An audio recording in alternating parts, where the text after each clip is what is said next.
എടാ എത്തിയല്ലോ. ഏതാണ് ഈ വീട്? അതൊക്കെ ഒരു വലിയ കഥയാ. ഇതേ ഒരു ഗൾഫുകാരൻ്റെ വീടായിരുന്നു.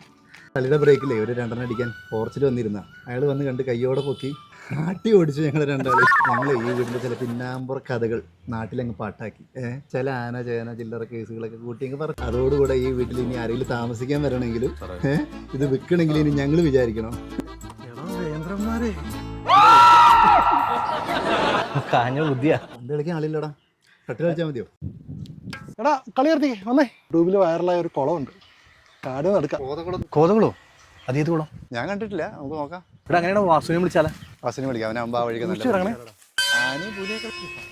എടാ വാസുവിനെ കൂടെ കൂട്ടിയാൽ നന്നായി, വഴിയൊക്കെ അവൻ അറിയാലോ അല്ലേ.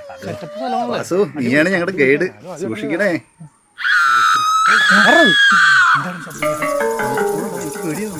എന്തായാലും ഇവിടെ വരെ വന്നില്ലേ, നമുക്കൊന്ന് പോയി നോക്കാം. കൂടെ ഉള്ളൂ തോന്നുന്നു. ബാ നോക്കാം. നമുക്ക് പോണടാ, എനിക്ക് പേടിയാവുന്നു. നീ എന്തിനാ പേടിക്കണേ? നമ്മളില്ല എല്ലാവരും.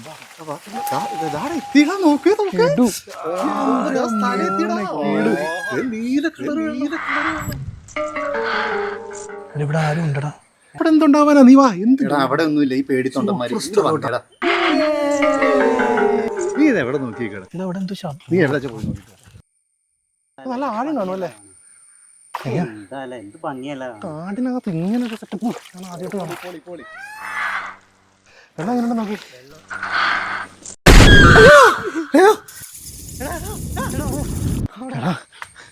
എന്തുണ്ടാ ഇവിടെ? എന്താടാ അവിടെ ഒന്നുമില്ല. നീ വന്നേ. എന്തോ കണ്ട് പേടിച്ചു. വിളിച്ചിട്ട് വാടാ. അവൻ പറഞ്ഞതിലും കാര്യമുണ്ട് കേട്ടോ. പിന്നെ ഇവിടെ ഒച്ചയായിട്ടല്ലേ നമ്മള്. എടാ ചെക്കന്മാരെ, നിങ്ങൾ ഈ നാട്ടുകാരല്ല അല്ലേ? 1, 2 3 സ്ത്രീകളെയാണ് ഇതിനകത്ത് ചത്തു മലന്നിട്ടുള്ളത്. അതിലൊരാളെ ആരും മുക്കിക്കൊന്നതാ. ഒരാഴ്ച കഴിഞ്ഞ് ചീഞ്ഞളിഞ്ഞ് ദുർഗന്ധം വെച്ചപ്പോഴാണ് ഇവിടുത്തെ നാട്ടുകാർ പോലും അതറിഞ്ഞത്. ഇതേ അവ നിന്നിടത്താണ് ആ സ്ത്രീയുടെ ചീഞ്ഞ് നാറിയ ജഡം കയറ്റിക്കെടുത്തിരുന്നത്. നിങ്ങളതിൽ വെള്ളം എടുത്തൊന്ന് മണത്ത് നോക്ക്. ആ സ്ത്രീയുടെ ചീഞ്ഞ് നാറിയ ശരീരത്തിൻ്റെ നാറ്റം അതിനകത്ത് ഇപ്പോഴും ഉണ്ട്. അത് ഓർക്കുമ്പോ പോലും ചെയ്യാൻ വേണമെങ്കിൽ വേഗം വിട്ടോ. പോയില്ലേ. നമ്മൾ ഈ നാട്ടുകാർ എന്തൊക്കെ പറഞ്ഞ് പേടിപ്പിച്ചിട്ടും നമ്മൾ ഉദ്ദേശിക്കുന്ന രീതിയിൽ സ്ഥലത്തിന്റെ വില കുറയ്ക്കാൻ പറ്റുന്നില്ലോടി. മതി നീ ആ പിള്ളേരെ പേടിപ്പിച്ചത്.